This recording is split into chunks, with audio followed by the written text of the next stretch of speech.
Ensuite, nous allons accueillir la première création de la saison, qui est une création d'un autre de nos artistes associés, Adrien Béal. Adrien Béal et Fanny Descazo, parce qu'ils travaillent en duo maintenant, la compagnie de Théâtre Déplié. On avait présenté déjà deux de leurs spectacles que vous avez peut-être vus, le Pas de Bême, et puis qu'on avait à la fois présenté dans la saison, et puis à Théâtre en Mai. Et puis on avait présenté aussi un spectacle qui s'appelait Récits des événements futurs.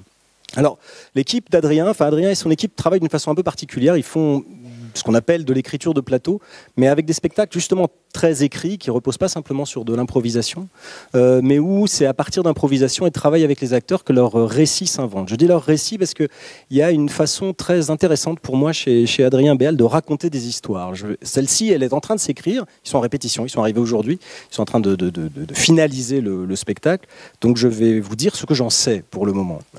L'histoire qu'ils ont décidé de raconter commence avec l'accident d'une femme, un accident un peu mystérieux. Elle tombe dans un supermarché un été et elle tombe dans le coma.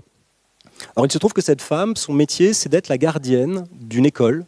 Et donc elle occupe dans cette école une loge où elle habite et où en même temps elle exerce ses fonctions de gardienne. Et autour de cette perte de connaissance, la perte de connaissance de cette femme, vont se nouer énormément de questions et de problèmes. Un premier problème, c'est qu'elle a une sœur qui est emprisonnée et qui va sortir de prison, et elle avait proposé à sa sœur de venir s'installer chez elle. L'autre problème, c'est de savoir qu'est-ce qu'on fait. Est-ce qu'on la remplace? Est-ce qu'on a besoin d'occuper cette fonction? Qu'est-ce qui va se passer dans ce lieu qui était à la fois son habitation et son endroit de travail? Est-ce qu'on peut laisser sa sœur s'y installer? Alors elle a une autre sœur qui vient à la fois pour s'occuper d'elle, puisqu'elle est dans le coma, donc pour venir la voir, et qui ne sait pas elle aussi si elle peut s'installer dans cet endroit. Toute la pièce se passe autour de ce lieu qui devient complètement incertain à partir du moment où cet accident a lieu. Et puis il y a aussi d'autres personnages qui vont graviter, un père d'élève qui vient expliquer que son fils ne veut plus revenir à l'école depuis que cette femme n'est plus là, la directrice de l'école, son mari.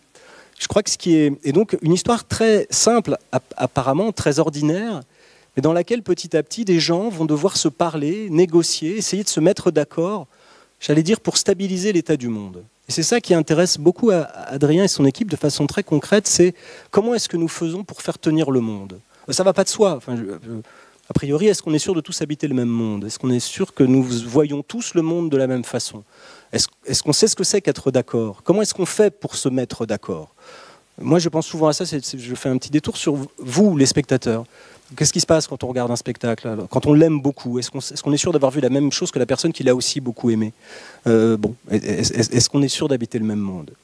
Alors cette question, elle se pose dans la pièce à travers des débats, des discussions, où les gens doivent se remettre d'accord, doivent retrouver des espaces d'accord. Et je crois que ce qui est très intéressant dans le théâtre que fait Adrien, c'est qu'il a envie que le spectateur soit partie prenante de cette enquête. C'est-à-dire que jamais le spectateur n'en sait plus ou moins que ceux qui sont sur scène.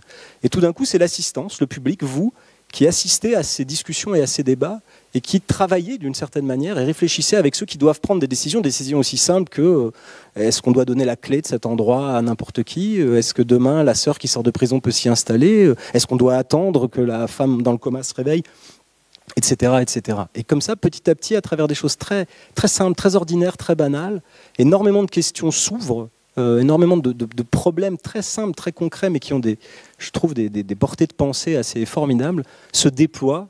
Et avec une dimension qui, moi, me fascine beaucoup dans le travail d'Adrien, c'est presque une dimension fantastique, parce que ce moment où le monde arrête d'être stable, où on rentre dans des situations d'instabilité, on pourrait dire aussi des situations de crise, c'est des moments où on ne sait plus bien si la rationalité tient encore et si le réel est toujours consistant.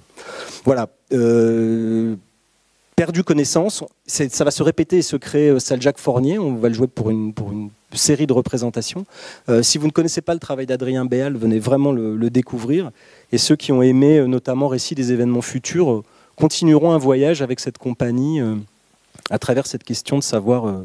Encore une fois, si nous habitons le même monde, et si nous n'habitons pas le même monde, comment est-ce qu'on va faire pour s'en fabriquer un en commun?